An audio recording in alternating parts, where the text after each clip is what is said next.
Another good morning at the Hackberry Haven. Sun is out and I am going to get that generator going. I got the generator here operating on propane, and then I have that generator connected to the she shed. So let's go around and get it started. Lots of connections here. This is a Champion 8500 watt propane. It also uses gas, which is kind of cool.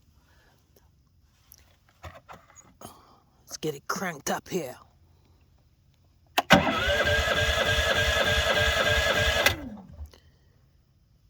Try that again. Oh, I know what I forgot.